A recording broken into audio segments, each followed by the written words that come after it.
Well, hello and welcome to County Connection. I'm Dawnafe Whitesinger, Navajo County Supervisor from District 5. We are in the great season of summer, and with summer comes recreation in our beautiful region, and with recreating, certainly lots of things come with recreating, and one of those things can be fire. And so today we're talking a little bit about the fire season, and we have two guests here today, and I'll give them an opportunity to introduce themselves. One is Navajo County Emergency Management and Preparedness Director. I'm looking at my notes just so I get that right, Mary Springer. And then we also have Deputy Director Catrina Jenkins. Thank you for joining me today. I appreciate it. Oh, we're thrilled to be here. Thank you for having us. Oh, sure. So before we get started, we always start with having individuals introduce themselves, talk a little bit about what it is you do, how long you've been in the region, and maybe how long you've been doing what you do. So we'll start with Catrina. I've been with Navajo County for 15 years now. For 10 of those years, I've been with emergency management. So we've done everything from winter storms to wildfires and everything else. So it's an honor to be here. Well, thank you, Catrina. And, Mary. And I've been with the county 12 years, a little over 12 years, and 4 of those in emergency management. And like Catrina said, you know, we kind of, if we're not preparing for something or working on mitigation plans, like now we're in fire season, and so we're holding our breath. But we try and inform the communities, let them know what's going on. Mm-hmm. And, you know, right now it's critical that we get the message out as far as what you can do in the summertime that keeps the whole community safe. Well, certainly, you know, and I appreciate that and know that your background is pretty comprehensive, not only in the fire area, but in just emergency preparedness as a whole. So when we're talking about recreating and we're talking about transitioning into summer, what are some of those big things that you, as a person who works in emergency preparedness, would be concerned about? We're in the summer season, we're always concerned about people coming up and doing things that may spark a wildfire. And we work with our regional partners on getting public service messages out there and doing the best that we can, going to the community events and educating the folks that live here and the folks that come up and visit. So you would think fire would be one of the top concerns. So when we're talking about fire, what would someone from the public do to, I guess, help mitigate or not bring on, I guess, a wildfire? What are the behaviors that they should entail? So our citizens have the best defense ever, and that's by making a defensible space around their home, clearing out yard debris, moving their wood piles away from their home, making sure to check under eaves and decks for any loose debris, such as leaves or pine needles, and then just making sure that anything that could burn is actually just moved away from the home. Another thing is making sure that the shrubs are leveled down, trees are trimmed up, the lower tree branches are trimmed up. There's a lot of great information out there.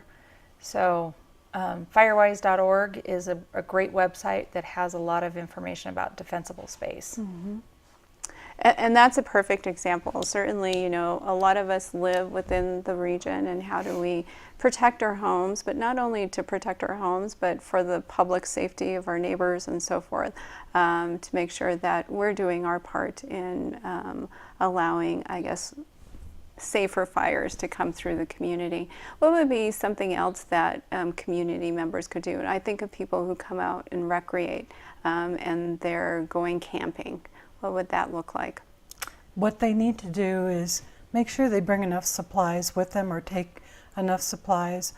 We talk about water for drinking, but they also, if they're going to have a campfire in non-restriction areas or in a designated campground, they need to make sure and be responsible that that fire is completely out before they leave. That's one of the things that we find.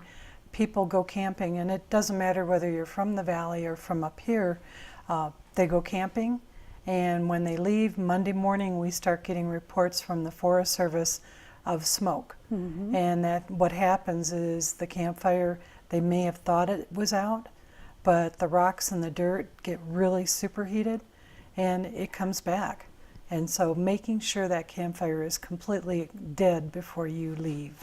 That's probably one of the biggest things during the summer. Our favorite motto is, if it's too hot to touch, it's too hot to leave, because then you'll know it has a chance to reignite. And that's very true. You know, how many times have we gone recreating, camping, fishing, whatever it is, going out to roast marshmallows and starting a fire, and making sure that we fill those, I guess, designated fire areas with water, stirring them, feeling, hand to the touch, and all those kinds of things. And we'll talk a little bit about stage 2 fire restrictions here soon, and that kind of ties to this conversation. But when we look at our region, are there particular areas that are more prone, and I guess, you know, if we're looking at Navajo County, that are more prone to wildfire? In this time of year, with the monsoons, we get what's called high base thunderstorms, and that produces lightning. So in addition to campers not completely extinguishing the campfire, lightning also plays a role. So you never know where Mother Nature is going to hit.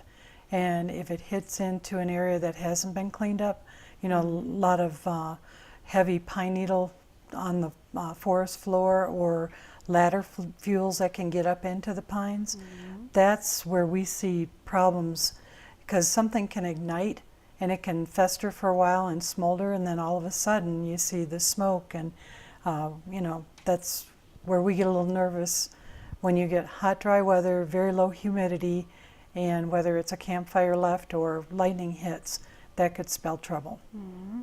And really anywhere this time of year, we've got roadside fires from dragging chains all along State Route 77, State Route 377. You can see the burn marks all the way up to Holbrook. So it's not just in the forest.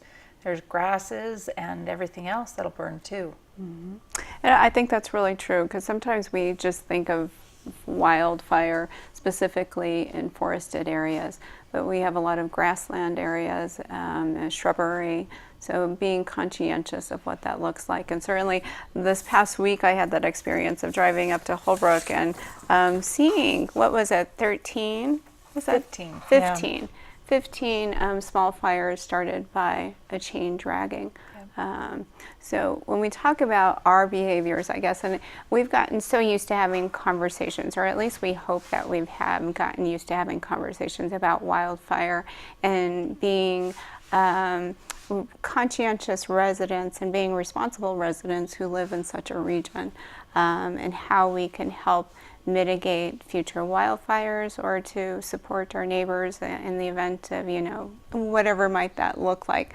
But so one, putting out the fire, making sure the fire is completely out, preparing our homes, and making sure that we've done our part in cutting the shrubs, or, you know, what is it, raking out the pine needles and all of those kinds of things. Lots of work to be done, but important work. Are there any other elements? Well, fire-wise, and Catrina mentioned that, we are really trying to get out into the community and help different community sections, whether it's Pinedale Clay Springs, Heber Everguard, Pine Top, Lakeside, Snowflake, really help them understand why Firewise is a good thing, and how doing it by a community effort really makes for an impact. You know, we really want responsible homeowners to do those things and clean the litter up and trim trees. But can you imagine the impact it makes when you have the whole community do that? And so we're partnering with the Arizona State Forester and the Forest Service, and we're working with the communities. I know Chief Morgan up in Pine Top, he's got a great homeowners group. We've made some inroads in Heber Overguard and over in Pinedale Clay Springs, and we're really hoping to move that forward and get more communities involved. Great. Well, thank you so much, ladies. We're going to take a short break here for a moment, and when we come back, we're going to talk about, first we've started talking about, well, what is what are the possibilities of danger or risk, and how do we help mitigate that in our communities? But where are we at? And we'll be talking about stage 1 fire restriction. So thank you, and we'll be right back.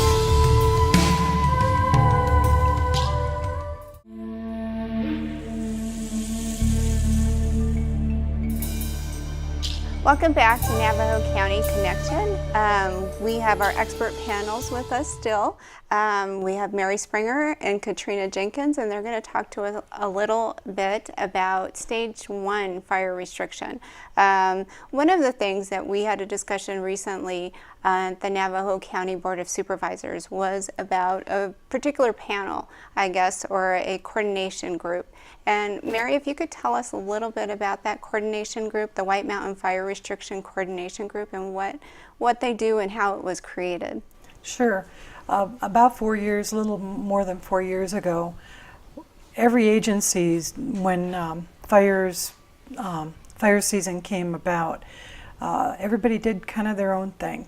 The county, Navajo County, entered into a restriction if things got hot and dry and severe, but it was an all or nothing venture. So you couldn't have any kind of fires at all. Mm-hmm. So this group, Forest Service, State Forestry, Navajo and Apache County, the local cities and towns, local fire districts, all got together and discussed, what do the fire restrictions look like? What should they be?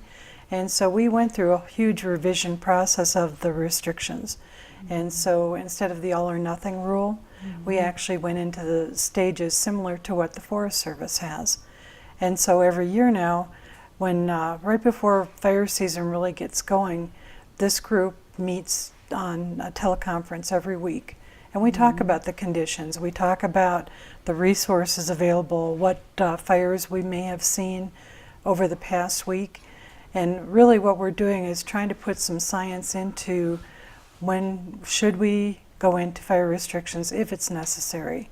So it's done with a credible ask instead of just a feeling. Mm-hmm. And so that's what we try and do, and we take that to our respective jurisdictions. So like I said, for the past 4 years we've done it as a coordinated effort, and I think it's really worked out for the region. I do too, and that's why I'm trying to bring it to light in a sense, because I think it's an important partnership. When we talk about our region in this particular time of year, it takes a lot of efforts and a lot of agencies who come together. If we're looking at last year and the wildfire that we had, many agencies were part of helping support that fire and putting the fire out. But when we look at developing conversations and making sure that we're all on the same page, all of those things are really important. So this group, this organization, and having that partnership is really valuable. And it kind of leads to, well, now where are we? Out of those discussions, recently it came to the Board of Supervisors to move into stage 1 fire restriction. And so when we talk about stage 1, one, how did we get there, and having that conversation of yes, we need to be in stage 1. And then the second question would be, well, what is stage 1 fire restriction?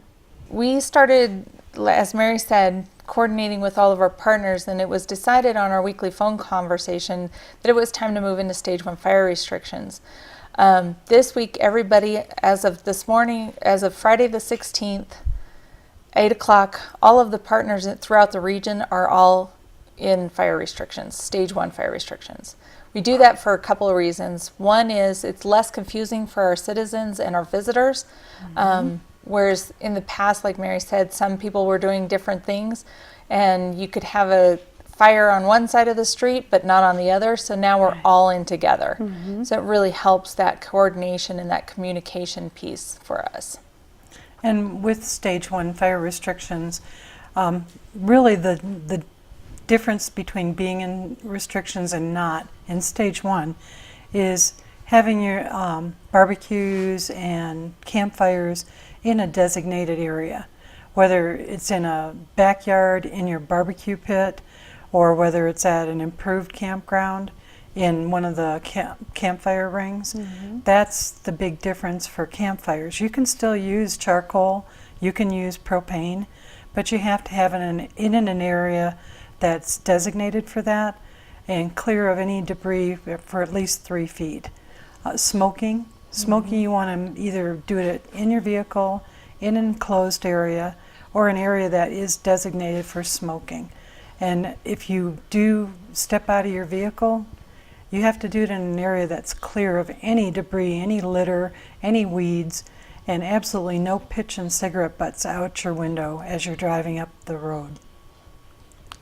So when we look at, I guess, stage 1, it's specific to a designated area. So you can still have a fire, you can still roast your marshmallows, you can still barbecue, but it has to be in a designated area. You can't create a little makeshift fire or go off the beaten trail and create a fire. Right. No, and burn permits are suspended during this time. They're not canceled, but they're suspended.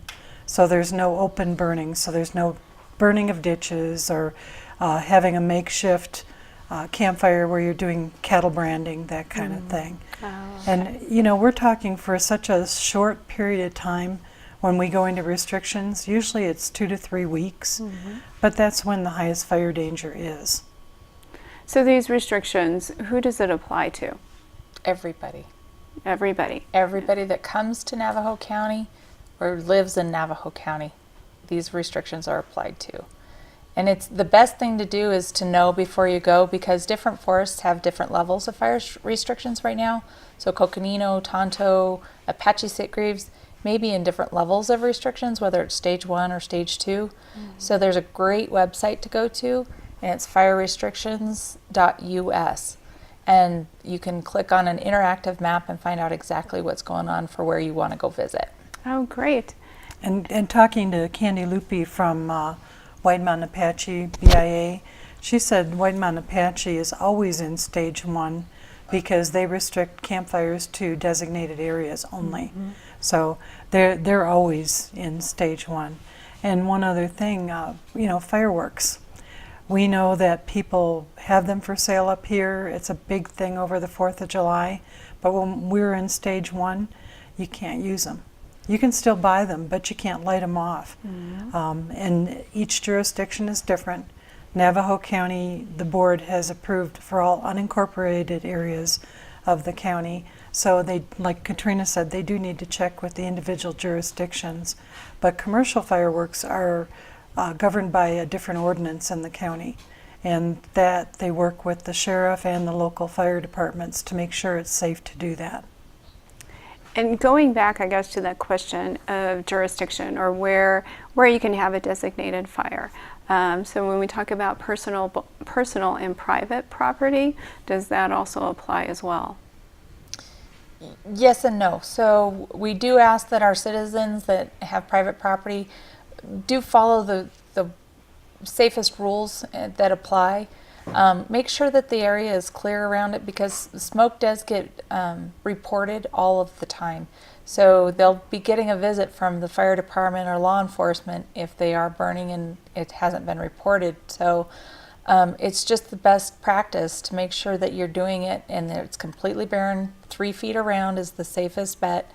But you can have a campfire or a burn in your backyard as long as it's within reasonable. About a 2 feet fire is as high as you want to go, or less. And people, if they do reckless burning at any time, they're responsible. And we've had different instances of people dumping their fireplace ash out in the yard thinking it'll dry or cool, and starting a 300-acre blaze. So, people need to be responsible no matter whether they're doing it at a campground or in their backyard. We've had people light their porches on fire because they walked away from an open burn out of their barbecue. So people just need to be very careful and responsible. In playing with fire, I think our parents have always told us, don't play with matches, It's the same kind of concept, you don't want to, and not that people are playing with fire, but anytime a fire is started, you have to make the assumption that you have to watch that fire. You have to be responsible with that fire. You can't make assumptions that the fire is going to stay wherever it is that you started that particular fire. Exactly. Yeah. And growing up, certainly I've had those experiences, and even the coals on the front porch. I think I was 19, and I left some hot coals on our front porch and started a little fire. And so that was a good learning opportunity for me, certainly, and something that I will never forget, and why it's so important to make sure that your coals are cold, and that it's completely put out. Yeah. So, and thinking about, I guess, fire preparedness and thinking about getting the community more aware, are there any other comments or suggestions or ways that information that you feel like could help the public? In July 22nd, Pinetop, Pinetop Fire, in partnership with the communities in Pinetop Lakeside, will be holding their annual Firewise Day. And I would tell people to go on the Pinetop website and see what times that event is going to hold. The first year that they did it, they had about 300 people, and they had it at the fire station on Buck Springs Road. Second year, they had 600 people. Wow. And same place, and they just outgrew the fire station. So I think they're going to have it at Blue Ridge High School, but I don't know if that's confirmed. So that's why I say go to their website, check it out, but it's July 22nd.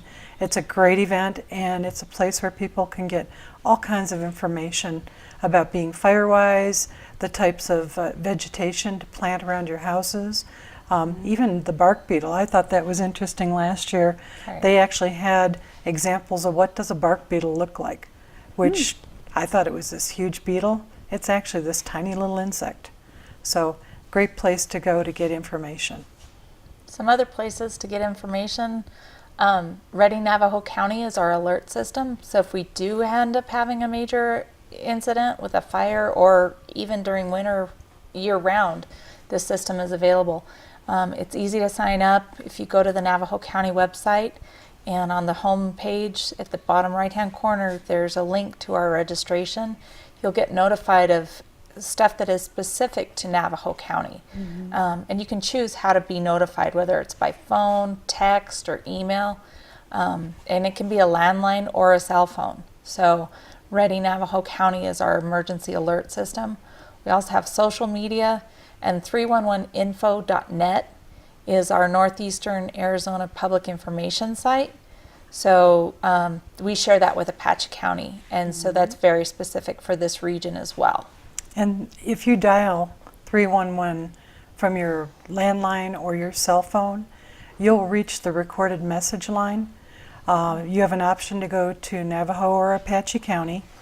The first selection you have, once you've done that, you can get fire information from the Forest Service. You can also get health-related information from Navajo County or Apache County Public Health.